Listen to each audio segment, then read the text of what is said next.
पहली खबर, जहरीली सियासत पीछे आपको दिखाई दे रही होगी। सियासत में शब्दों का इस्तेमाल संयम के साथ करना चाहिए, ऐसा सियासतदान कहते हैं। ऐसा माना जाता है, पर यह बात सियासी कदों के लिए मायने नहीं रखती है। मौजूदा वक्त में जुमलेबाजी के दौरान कुछ भी कहा जा रहा है।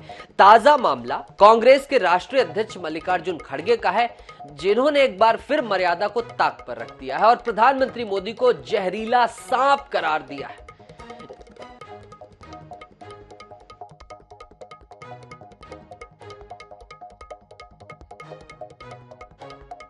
इस बयान के सामने आने के बाद सियासी पारा चढ़ गया है। भाजपा ने पलटवार करने में बिल्कुल भी देर नहीं लगाई है। केंद्रीय मंत्री स्मृति ईरानी ने के भी जहरीले बोल इसी संदर्भ में सामने आ गए हैं। उन्होंने कहा कि शब्द भले ही खड़गे जी के हों, पर यह विष गांधी परिवार का है जो उगला जा रहा है। हालांकि मल्लिकार्जुन खड़गे ने बाद में सफाई दी इस मामले में और कहा कि उनका इरादा किसी की भावना को आहत करना नहीं था। टिप्पणी व्यक्तिगत नहीं बल्कि उस विचारधारा को लेकर थी, लेकिन जहरीले बोल की सियासत तब तक राह पकड़ चुकी थी। कोप्पल में बीजेपी विधायक ने 2 कदम आगे बढ़कर सोनिया गांधी को विष कन्या करार दे दिया। इधर उनके इस बयान पर छत्तीसगढ़ के मुख्यमंत्री भूपेश बघेल ने तल्ख तेवर दिखाए। उन्होंने इस बयान पर मामला दर्ज कराने तक की बात कह दी है।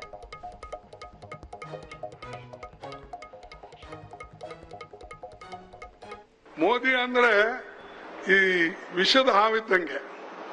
ನೀವಂದ್ರೆ ಇದು ವಿಷ ಅದ ಇಲ್ಲ ನೋಡೋಣ, ಸ್ವಲ್ಪ ನೆಕ್ ನೋಡೋಣ ನೆಕ್ಕಕ್ ಹೋಗಿರಿ, ನೆಕ್ಕರು ಸತ್ತ ಇಲ್ಲ. ಇದು ವಿಷ ಅದಾನೋ ಎಲ್ಲೋ ಮೋದಿ ಕೊಟ್ಟಣ, ಒಳ್ಳೆ ಮನುಷ್ಯನ ಪ್ರಧಾನ ಮಂತ್ರಿ, ನಾವು ಸ್ವಲ್ಪ ನೋಡೋಣ ನೆಕ್ ನೋಡೋಣ ಅಂತ ಹೇಳಿ ಆ ವಿಷವನ್ನ ನೆಕ್ ನೋಡಿದ್ರೆ ನೀವು ಮಲಗೇ ಬಿಡ್ತೀರಲ್ಲೇ. अब खड़गे जी को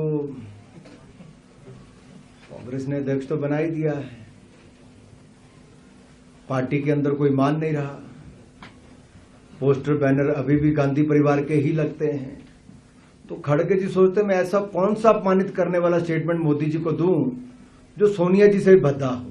कभी कोई कहता है मौत का सौदागर, कभी कोई कहता है नीच, कभी कोई कहता है बिच्छू, कभी कोई कहता है मोदी तेरी कब्र खुदेगी। अरे इस भाषा का प्रयोग करती है कांग्रेस पार्टी, मोदी तेरी कब्र खुदेगी। शर्म आनी चाहिए इन कांग्रेस के नेताओं को, देश से माफी मांगनी चाहिए। ऐसा है कि पूरी मीडिया ने कांग्रेस पार्टी के नेताओं ने किस प्रकार से टारमैक पर नरेंद्र मोदी की मौत की कामना की, ये पूरे देश ने देखा मीडिया के माध्यम से। अगर श्रीमती वाड्रा को अब ये स्लोगनियरिंग रास नहीं आ रही तो ये बताएं कि नरेंद्र मोदी पर अभद्र टिप्पणी करने के लिए उन्होंने तो अमेठी लोकसभा क्षेत्र में भी नौजवानों को उकसाया था। जैसा कि मैंने कहा, शब्द ये भले ही मल्लिकार्जुन खड़गे जी के हों, लेकिन ये आस्था, ये विष गांधी खानदान का है जो उगला जा रहा है। और ये भी मैं सोच रहा था कि खड़गे जी इतना जहर लाते कहां से? क्या 10 जनपद पर रिचार्ज कराने जाते हैं? गुजरात चुनाव हुआ तो वहां बोल दिया, यहां चुनाव हुआ तो यहां बोल दिया। ये मानसिकता जहरीली है, इनकी संस्कृति भी जहरीली है कांग्रेस की। बोलने के ऊपर ही अभी राहुल गांधी जी को सजा हुई है, बोलने के ऊपर ही अभी दिग्विजय सिंह पे आरोप तय हुए। जनाधार विहीन लोग हैं तो चर्चा में रहने के लिए इस तरह के बयान देते रहते हैं। कांग्रेस की विचारधारा ही जहरीली सी होती जा रही है। अमृत महोत्सव और सुशासन के, गुड गवर्नेंस के जनक माननीय मोदी जी, उनके बारे में इस तरह की जहरीली बातें बोलना मेरे ख्याल से इनको शोभा नहीं देता था। आज मोदी जी, जिनने भारत के मान को विश्व में बढ़ाया है, आज पूरा विश्व मोदी जी के नाम पर और पूरा भारत मोदी जी के नाम पर गौरवान्वित होता है।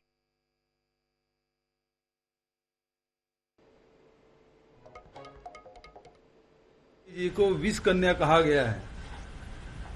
भारतीय जनता पार्टी के चाल चरित्र चेहरा अब समझ आ गया है। ये हर बार सोनिया जी को टारगेट करते हैं। उसके राष्ट्रीय नेता सोनिया जी के बारे में कितने बार अनर्गल बातें कही गई और अब जाके भारतीय जनता पार्टी के नेता उसे विष कन्या कह रहे हैं, ये घोर निंदनीय है और ये भारतीय जनता पार्टी के नेताओं के कहने पर किया गया है। अब इस मामले में नरेंद्र मोदी जी और अमित शाह जी क्या कहते हैं, ये पूरा देश जानना चाहती है।